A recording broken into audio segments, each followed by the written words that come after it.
Атом әдеттер. Басты ұстанымдар. Ұсақ түйек өзгерістердің көмегімен таңғажайып нәтижеге жетіңіз. Бірінші бөлім. Ұсақ түйек әдеттердің құдіреті. 2003 жылы Британия велоспорт федерациясының тағдыры бір күнде өзгеріп шыға келді. Ұлыбританияның кәсіби велоспорт қауымдастығы Дэйв Брейлсфордты бас бапкер қызметіне шақырды. Жаңа бапкер келгенге дейін Ұлыбритания велосипед спортының үлкен жетістікке жетпегеніне 100 жылға жуықтаған. 1908 жылдан бері Британия велосипедшілерінің Олимпиада ойындарында бір ғана алтын медаль алған, ал әйгілі Тур де Франс көпкүндігіндегі нәтижесі бұдан да нашар болды. 110 жылда бірде-бір Британия велосипедшісі бұл жарыста жеңіске жеткен жоқ. Ең сорақысы, Британия велосипедшілерінің жарыстағы нашар көрсеткіштерінен көңілі қалған Еуропадағы ірі велосипед өндірушілердің бірі Британия командасына тауарын сатудан бас тартады. Себебі компания басшылығы тұтынушылар бұл команданың сәтсіздігін олар мінген велосипед сапасынан көріп, соның салдарынан сатылым азайып кетеме деп қауіптенген. Брейлсфорд Британия велосипед спортын жаңа деңгейге көтергісі келді. Оның басқа бапкерлерден айырмашылығы, Брейлсфорд әр нәрседен мейлінше жоғары нәтиже шығаруды көздеген табанды адам болатын. Стратегия философиясы да қарапайым еді. Бапкер қолға алған кезге, кез келген істі нәтижемен аяқтауға ұмтылды. Басты ұстаным мына ойдан туған. Егер сіз құлап қалып, жоғалтқан уақыттың тым болмаса 1% қайтару үшін велосипед жылдамдығын арттырсаңыз, осы тәріздес пайыздарды жинақтау арқылы айтарлықтай жақсы нәтиже шығаруға болады, дейді Брейлсфорд. Жаңа бапкер мен оның командасы құраманы кәсіби команда санатына шығару үшін ұсақ түйек өзгерістерден бастады. Олар велосипед орындығы ыңғайлы болу үшін оның пішінін өзгертеді. Дөңгелектің жолда үйкелісін жақсарту мақсатында оны спиртпен сүртіп отыратын болды. Атлеттердің бұлшық етін қозғалыс кезінде бір қалыпты температурада ұстау үшін оларға электр жылытқышы бар күртелер кигізеді. Атлет ағзасының ауыртпалықты қаншалықты көтеретінін бақылап отыру үшін биологиялық сенсорлар қолданады. Команда маталар түрін аэродинамикалық ғимаратта сынап көріп, далада өтетін жарыстардың киімін жабық велотректердің киіміне алмастыру керек деген қорытынды жасады. Өйткені мұндай киім жеңіл әрі желге қарсы жүруге ыңғайлы келеді. Олардың ізденісі бұнымен біткен жоқ. Брейлсфорд пен оның командасы бұрын ескерілмей келген немесе жетілдіруді қажет етпейтіндей көрінген жайттардың бәрін саралап, барлық саланы тым болмаса 1%-ға жақсарту жолдарын ойластырды. Атлет бұлшық еттің қалпына тез келтіретін массаждарға арналған гельдерді сынап көреді. Спортшылар арасында респираторлық жұқпалы аурулардың тарауына жол бермеу үшін қолды дұрыс жууды үйрететін дәрігер жалдайды.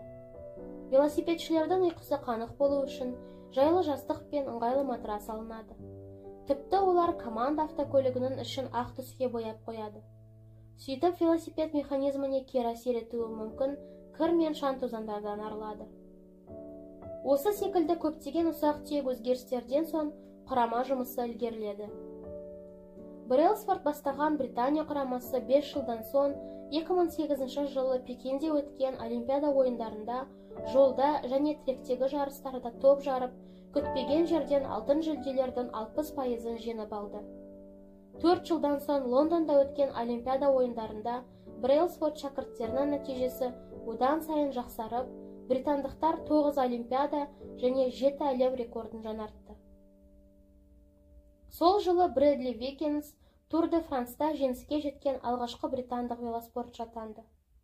1 жылдан кейін оның командасы Крис Фрум әйгілі көпкүндікте жеңіске жетіп, одан кейінгі 2015, 2016 және 2017 жылдарда жеңімпаздың сары жейдесін сақтап қалды. Фрумның арқасында команда 6 жылдың ішінде 5 рет Тур де Франс чемпионы атанды. 10 жыл бойы 2007 жылдан 2017 жылға дейін Британия велосипедшілері әлем біріншіліктерінде 178 рет жеңіске жетіп, Олимпиада және Паралимпиада ойындарында 66 алтын жүлде алды. 5 мәрте Тур де Франс жарысында топ жарды. Бұл жетістіктер велосипед спортшы тарихында алтын әріптермен жазылды. Осынау жетістіктердің сыры неде? Қатардағы спортшылардан жасақталған команда ұсақ-түйек өзгерістердің арқасында қалай әлем чемпионы атанды? Елеусіз өзгерістер ғажайып нәтижеге қалай айналды? Оларды біз өмірде қалай жүзеге асыра аламыз?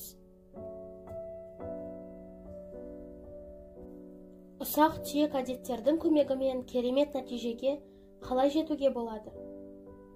Күнделікті күйбең тірлікте ұсақ-түйек өзгерістерді елеусіз қалдырып, оның орнына маңызды сәттерге мән беріп жатамыз. Диета ұстасақ та, бизнес бастасақ та, кітап жазсақ та, жарысқа қатыссақ та, басқа да көздеген мақсатқа жету үшін көбірек күш салу керек деп есептейміз. Солардың қай-қайсысы болсын, біз көпшіліктің есінде қаларлықтай жетістікке жетуді аңсаймыз. Соған жеткенше жанымыз жай таппайды. Ал 1%-ға болса да өзімізді жетілдіруге мән бермейміз. Тіпті кей жағдайда оны елеусіз қалдырамыз. Алайда келешекті жоспарлағанда дәл осы ұсақ-түйек өзгерістер әлде қайда маңызды болуы мүмкін. Күнделікті кішкентай қадамыңыз бірнеше күн үлкен жолға шығарады. Мұның арифметикасы қарапайым. Өзіңізді 1 жыл бойы күнделікті 1%-ға ғана жетілдіріп отырсаңыз, жыл соңында бастапқы қалпыңыздан 37 есе жасқарасыз. Сол сияқты 1 жыл бойы күнде жағдайыңызға 1%-ға нашарлап отырса, жыл соңындағы межеңіз 0-ге дейін түсіп кетуі мүмкін. Кішігірім жеңіс немесе елеусіз жеңілістен басталатын дүние түптеп келгенде айтарлықтай үлкен формаға ие болады. Әдет адамның өзін-өзі жетілдіру процесі. Банк есепшотындағы ақшаның үстеме ақымен көбейіп отыратыны секілді, күнде қайталанатын әдет дағдыға айналып, оның да нәтижесі арта түседі. Есепшоттағы ақшаны күнде есептегенде өсім байқалмауы мүмкін. Ал бірнеше ай немесе бірнеше жылдан кейін оның айтарлықтай өскенін білесіз. 2, 5 немесе 10 жылдан соң өткенге көз салсаңыз, жақсы әдетіңіздің нәтижесін бірден байқайсыз. Теріс әдетіңіздің салдары да білініп тұрады. Біз қарастырып отырған күрделі тұжырымды бір күннің өлшемімен алуға келмейді. Себебі біз әдетте болмашы өзгерістерге мән бермейміз, өйткені олар нақты бір уақыт аралығында маңызсыз болып көрінеді. Дәл қазір ақша үнемдесеңіз, бірден миллионер болып кетпейсіз. Спорт залына қатарынан 3 күн барсаңыз да, бірден шымыр болып шыға келмейсіз. 1 сағат Қытай тілін оқығаныңызбен ол тілді меңгеріп кете алмаймыз. Біз өзгерісті ақырындап бастаймыз, бірақ оның нәтижесі ешқашан бірден келмейді. Сол себепті көбісі қолды бір сілтеп, бұрынғы қалпына қайта түсіп жатады. Өкінішке орай, бір сәтте өзгеру мүмкін емес. Есесіне ескі әдетті қайта бастаған оңайырақ көрінеді. Ағзаға зиянды, калориясы көп тамақ жеген күні таразыдағы салмағыңыз бірден артып кетпеуі мүмкін. Түнімен жұмыс істеп, отбасыңызға көңіл бөлмеген күні олар сізге бірден ренже қоймайды. Жаңа жобаны бірден бастап кете алмай, күнде ертеңмен жүріп алсаңыз, оны өткізетін уақыттың тым аз қалғанын байқамайсыз. Себебі осы сәттегі әрекеттің салдары көзге бірден көрінбеуі мүмкін. Бар болғаны 1% қателікті күнде жіберіп, үнемі қате шешім қабылдап, қалыптасқан қадамдарды ақтап алу арқылы аз-маз кемшіліктерді қайталай берсек, бір қарағанда елеусіздеу көрінетін күнделікті теріс әрекеттеріміз болашақта орны толмас жағымсыз нәтижеге айналуы әбден мүмкін. Бұның бәрі бұрыс шешімдердің ортақ жиынтығы. Яғни, анда-мұнда кеткен 1% қателік алдағы уақытта үлкен проблема туғызады. Әдет дағдыны өзгерту нәтижесін ұшақ бағытын бірнеше градусқа ғана өзгертумен салыстыруға болады. Мысалы, Лос-Анджелес қаласынан Нью-Йоркке ұшып шықтыңыз делік. Лос-Анджелестен ұшқанда ұшқыш бағыты бар болғаны 3,5 градусқа оңтүстікке бұрса, сіз Нью-Йорк қаласына емес, Вашингтонға барып қонасыз. Ұшқан кезде мұндай болар-болмас өзгерісті байқамауыңыз мүмкін. Өйткені ұшақ тұмсығы бірнеше фут қана бұрылады. Алайда, ақш-тың үлкен аумағымен өлшегенде ұшақ қонатын нүкте бірнеше жүз мильге өзгеріп шыға келеді. Сол секілді күнделікті әдетіңізді аздап өзгертіп отырсаңыз, өміріңіз де басқа арнаға ағады. 1%-ға жақсаруды қалайсыз ба? Әлде бұрынғы әдетіңізден танбайсыз ба? Шешім қабылдар сәтте мұндай таңдаудың айырмасы анық байқалмауы мүмкін.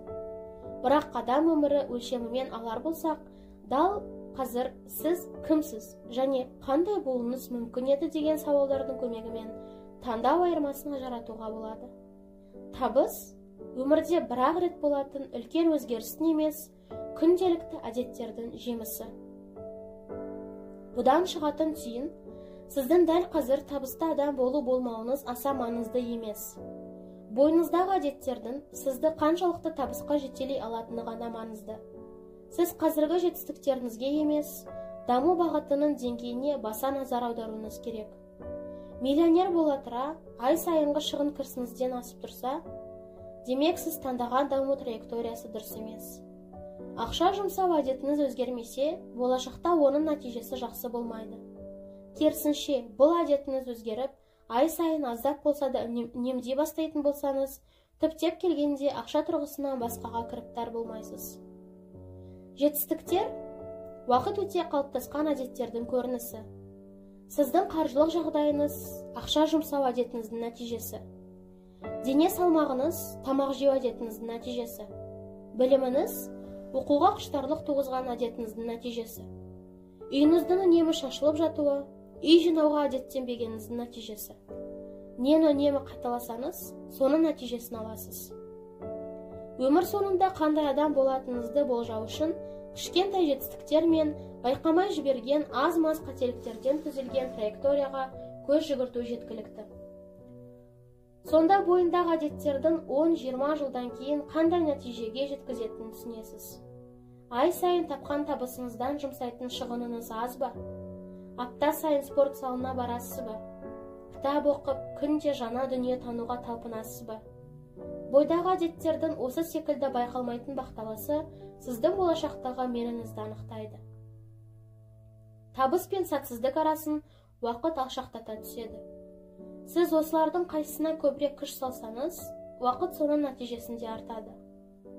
Жақсы әдет уақытқа серік болса, жаман әдет оның дұшпанына айналады. Әдеттер қылыштың екі жүзі іспетті. Бірі қауіпті, бірі пайдалы. Жақсы әдеттер өрге жетелесе, жаман әдеттер орға жығады. Сондықтан ұсақ түйекке мән беру маңызды. Әдеттердің қалай жұмыс істейтінін түсініп, оны басқара білсеңіз, қылыштың қауіпті жүзінен оңай құтыласыз. Әдеттердің оң әсері. Бірінші, жұмыс өнімді болады. Тапсырманы артығымен орындағанды күнделікті жұмыс деп қабылдасаңыз, дәл осындай артық атқарылған істер ғана мансапқа жеткізетінін біле жүріңіз. Күнделікті тапсырмаларды автоматты түрде орындау, тіпті жанасына машықтану нәтижесі одан да асып түсуі мүмкін. Өйткені, ойланбай атқарылған тапсырмалар көбейген сайын басқа салаларды меңгеруге қажетті уақыт артыла береді. Әдеттердің теріс әсері. Күйзеліс артады. Кептеліске бола ашулану. Ата-ана жауапкершілігін ауыр сезіну. Бір жалақыдан екіншісіне қалай жетем деп уайымдау. Мұның бәрі баршамыз деп жақсы білетін күйзеліс себептері. Оны бірден қабылдауға немесе ұмыта салуға болады.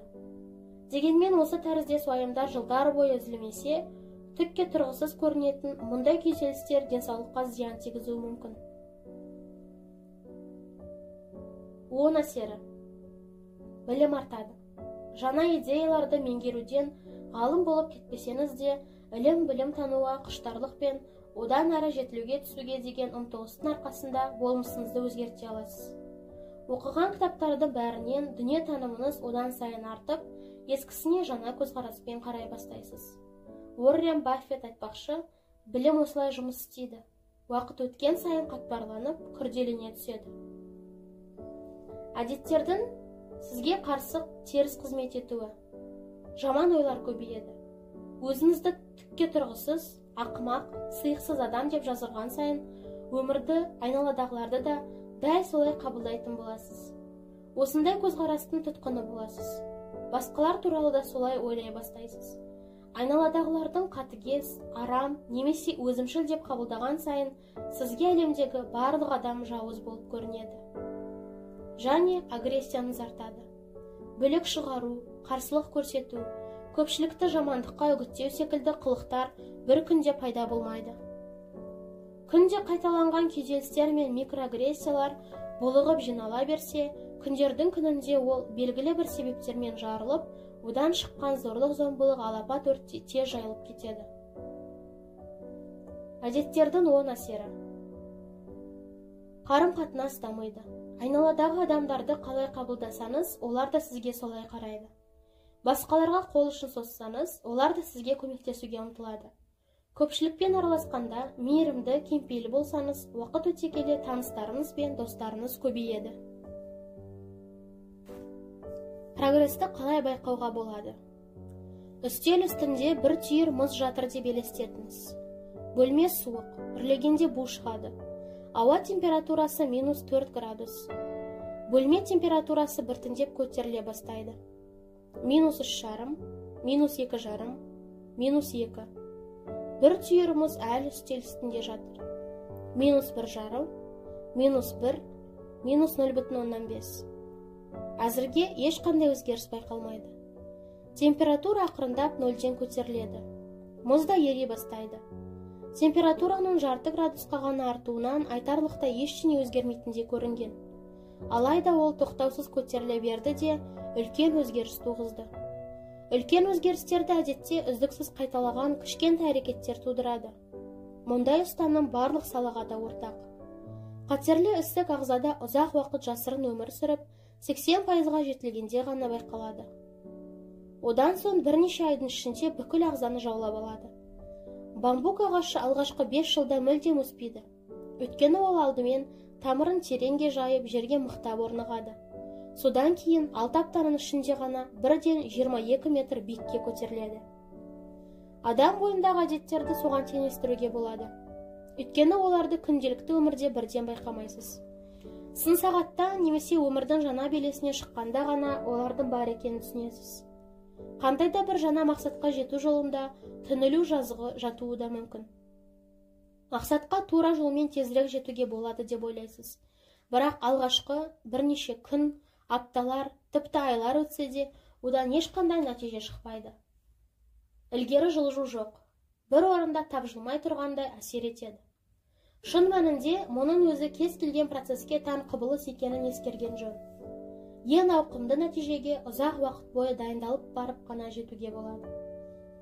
Адам бойында айнымас әдет қалыптастырудың қиындығын да осылай түсіндіруге болады. Адамдар кейде бірнеше талпыныстан соң өзі қалаған өзгерісті көрмей, бастаған ісін соңына жеткізбей тастап кетеді. Мәселен, сіз күнде жүгіремін, бір апта болды. Неге ешқандай өзгеріс байқалмайды деп ойлайсыз. Ақырында осы ойға өзіңіз иланасыз. Өйткені жақсы әдеттің жаман әдетке орын беруі оңайырақ. Ал айтарлықтай нәтиже шығару үшін бір істі ұзақ уақыт бойы әдетке айналғанша қайталау керек. Сонда ғана діттеген белесті бағындыруға болады. Мен мұны жасырын потенциал белесі деп атадым. Бойға жақсы әдет дарыту, немесе жадан әдеттен арылу үшін өз менімен күресуге тура келсе, демек сіз өз өрісіңізді жетілдіру қабілетінен айырылып қалмағансыз. Әдетте бұл сіздің жасырын потенциал белесін бағындыра алмай жүргеніңізді білдіреді. Аянбай жұмыс істесем де, жетістікке жете алмадым деп өкпелеу, 25-31 градус суық температурада мұз ерімеді деп ренжігенмен бірдей. Сіздің еңбегіңіз еш кетпейді. Ол ақырын жиналып жатыр. Температура 32 градусқа көтерілгенде ғана үлкен өзгеріс нышаны байқалады. Күндердің күнінде сіз де жасырын потенциал белесін бағындырасыз. Сол сәтте бұл жетістігіңіз айналадағы адамдардың аузынан түспейтін болады. Бұлай дейтін себебіміз, сырт көз ерекше көрінетін оқиғаларды ғана байқайды.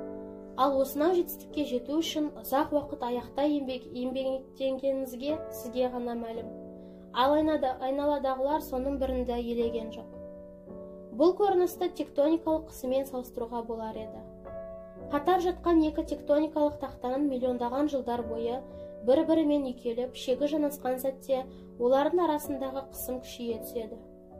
Күндердің күніне тақалар ғасырлар бойы қайталанған сол әдетімен бір-біріне тағы бір мәрте жанасқанда арасындағы өте күшті қысымнан жер сілкінеді. Бұл дүмпуді ұзақ жылдар бойы үздіксіз жалғасқан өзгерістер процесі тудырғанын білеміз. Шебер болу үшін шыдамдылық керек. Ұлттық баскетбол ассоциациясында талай жетістіктерге жеткен Сан-Антонио Спирс командасы киіну бөлмесіне әлеуметтік реформатор Якоб Ристің дүниеден баз кешіп, қиналған сәтте мен тасқа шаушыға қараймын. 100 соққа тиген тастың бетінде бірде-бір жарықшақ байқалмайды.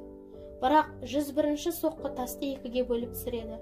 Сол кезде мен тасты жарған соңғы соққы емес, оған дейінгілердің екенін түсінемін. Деген сөзін іліп қойған. Ұлы оқиғалардың барлығы ұсақ қадамдардан басталады. Адам бойындағы кез келген әдет кезінде бір ғана болмашы әрекеттен қалыптасқан. Ол әрекет қайталана берген сайын бойға дарыған әдет ағаш секілді өркендейді. Тамыры тереңдеп тарамдана түседі. Ал жаман әдеттен арылуды іштегі алып еменді балталаумен сипаттаса болады. Сол сияқты жақсы әдет қалыптастыру ұзақ уақыт бойы қылтиып тұрып, бір күнде қауыз ашатын ғажайып гүлге ұқсайды. Ұзақ уақыт бойы бір әдетті бойға сіңіріп, жасырын потенциал белесін бағындыру арқылы жаңа деңгейге көтерілудегі басты фактор не? Кейбір адамдардың орта жолға келгенде ескі әдетін қайта бастап, енді біреулердің қалыптасқан әдетпен сәтті өмір сүруінің сыры неде? Мақсат қоюды ұмытып, жүйелі әрекетке көшіңіз. Адамдар өмірде шымыр болуға, табысты кәсіп құруға, жақсылықты ғана ойлап, уайымнан арылуға, достармен жиі араласуға ұмтылады. Көпшілікке мәлім бұл қағидалар айқын мақсаттардан тұрады. Мен де ұзақ жылдар бойы осы қағидалардан ауытқымауға тырыстым. Солардың әрқайсысы менің мақсатыма айналып, соған жетуге ұмтылдым. Мектепте жақсы баға, спорт залында көтеретін салмақ, кәсіптен табылатын табыс. Мақсатым осыларға қатысты болды. Кейбіреу орындалды, бірақ көбіне жете алмадым. Сонда ғана мен нәтиже мен алға қойған мақсат арасында айтарлықтай байланыс жоқ екенін түсіндім. Нәтижеге жету үшін жүйелі әрекетке көбірек мән беру керектігін ұқтым. Жүйе мен мақсаттың арасында қандай айырмашылық бар? Оны түсінуге маған Дилберт туралы комикстің авторы, карикатурашы Скотт Адамстың көмегі тиді. Мақсат сіз аңсаған нәтижемен байланысты болса, жүйе дегеніміз сол нәтижеге жеткізетін әрекеттер жиынтығы. Сіз бапкерсіз. Мақсатыңыз жарыста жеңіске жету. Сіздің жүйеңіз ойыншы жинау, көмекшілерді басқару және жаттығу жүргізу әдісі. Сіз кәсіпкерсіз. Мақсатыңыз миллиондаған доллардың кәсібін құру. Сіздің жүйеңіз жаңа тауарды сынауға, жұмысшы жинауға және жарнама науқанын ұйымдастыруға қатысты болады. Сіз музыкантсыз. Мақсатыңыз жаңа туындыны жарыққа шығару. Сонда сіздің жүйе дайындық уақытына, қиындықты еңсеру әдісіне, ұстазды тыңдау қабілетіне байланысты болады. Қызықты бір сұрақ қояйын. Мақсат қоюдан қашып, жүйелі әрекеттерге ғана көңіл бөлсеңіз, көздеген нәтиже жетер ме едіңіз? Мәселен, сіз баскетбол командасының бапкерісіз делік. Жарыстарда жеңіске жетуді ойламай, команданың күнделікті жаттығуды қалай өткізетініне ғана ден қойсаңыз, көздеген нәтижеге жете аласыз ба? Жете аласыз. Спортшының жарысқа қатысудағы мақсаты мейлінше көп ұпай жинап жеңіске жету. Бірақ ұпай жинау маңызды болса, ешкімнің есеп көрсетілген таблоға ғана қарап тұрмайтыны анық қой. Жеңіске жетелейтін жалғыз жол үздіксіз жаттығып, шеберлікті шыңдай түсу. Суперкубоктың 3 дүркін жүлдегері Билл Уолштың сөзімен айтсақ, өз ісіңді біл, есеп қалай өзгеретінін өзі біледі. Спортқа ғана емес, өмірдің басқа да салаларына қатысты айтылған ақиқат. Үздік нәтижеге жеткіңіз келсе, мақсат қоюды бір сәт ұмытып, оған жету жүйесіне зер салыңыз. Мұнымен не айтқым келді? Мақсатқа ұмтылудың ешқандай пайдасы жоқ па? Әлбетте, пайдасы бар. Мақсат қою арқылы даму бағытын анықтауға болады. Бірақ жүйелі әрекет прогреске жетудің ең тиімді әдісі. Мақсатты айқындауға көп уақыт бөліп, жүйелі әрекетке назар аудармасаңыз, онда сіз бірнеше проблемаға тап болуыңыз мүмкін. Бірінші проблема. Жеңген де, жеңілген де бір мақсатты көздейді. Жеңімпаздар ғана мақсатты дұрыс қоя біледі деген алдамшы түсінік қалыптасқан. Біз жеңімпаздарды ғана елеп, олар дұрыс мақсат қойғандықтан осы жеңіске жетті деп ойлаймыз. Бірақ одан жеңіліп қалған адамның да мақсаты жеңу екенін ескермейміз. Олимпиада ойындарына қатысатын әрбір спортшы алтын жүлде алуды армандайды. Жұмыс іздеушінің барлығы жақсы жұмыс тапқысы келеді. Жеңген мен жеңілгеннің мақсаты бір екен. Демек, жеңімпаздың басқалардан айырмашылығы оның мақсатымен ғана түсіндіру қате болып шығады. Мысалы, Британия велосипедшілерінің жеңіс тұғырына көтерілуіне Тур де Франс турнирін жеңу мақсаты себеп болған жоқ. Олар бұған дейін де осы көп күндікте топ жаруды армандаған. Яғни, мақсат баяғыда айқындалған. Британдықтардың ақыры жеңіске жетуіне әрбір ұсақ түйекке көңіл бөліп, жүйелі түрде әрекет етуі себеп болды. Екінші проблема. Мақсатқа жету сол сәтте ғана маңызды болатын өзгеріс. Бөлме астан кестені шашы шығып шашылып жатыр деп елестетіңіз. Сіздің мақсатыңыз бөлмені мұнтаздай етіп тазалап шығу. Бар күшіңізді бөлме жинауға жұмсадыңыз. Мақсатқа жеттіңіз. Бөлме сол кезде таза тұрады. Бірақ ескі әдетке басып, тұрып жатқан орынға салақ қарасаңыз, бөлменің сиқын қашыратын дүниелерді жинай беруді доғармасаңыз, көп ұзамай ол орын бұрынғы қалпына келеді. Оны жинап шығу үшін тағы да шабыт шақыруға тура келеді. Іс-әрекетті бір жүйеге келтірмегендіктен бұрынғы қалпыңызға қайта түстіңіз. Өйткені сіз себебін анықтамай, оның салдарымен ғана күрестіңіз. Мақсатқа жеткенде өмірдің дәл сол кездегі сәті ғана өзгереді. Бірақ түбегейлі өзгеріс болмауы мүмкін. Біз нәтижені өзгертуге тиіспіз деп ойлаймыз. Алайда, негізгі проблеманы байқамаймыз. Өйткені нәтижені емес, соған жеткізетін жүйелі әрекетті өзгерту керек. Мәселені шешуде нәтижені өзгертумен ғана шектелсеңіз, оныңыз уақытша шешім болып шығады. Проблеманы жүйелі әрекет деңгейіне шешуді үйренгенде ғана түбегейлі өзгеріске жетесіз. Мәселенің төркінін тапсаңыз, нәтиже көп күттірмейді. Үшінші проблема. Әрбір мақсаттың астарында мақсатқа жетсем бақытты боламын деген ой жатады. Ең алдымен мақсатқа жетуді ойлайтын адамдар бақытты болуды өмірдің келесі бір кезеңіне ысырап қойғанын сезбейді. Өзім де осы тұзаққа талай рет түскенмін. Жылдар бойы бақытқа лайықты адам, болашақтағы мен деп ойлап келдім. Бұлшығетім 20 фунтқа жетіп, кәсібім туралы New York Times газеті жазған сәтте менен асқан бақытты жан болмайды деп армандайтынмын. Оның үстіне мақсаттар адамның ішкі арпалысын өршітеді. Не көздеген мақсатқа жету арқылы табысты адам боласын, не сәтсіздікке ұшырап, өзінің де, жақындарының да үмітін ақтай алмайсың. Мұндай арпалыстар адамның бақыт туралы танымын шектеп тығырыққа тірейді. Үлкен қателік.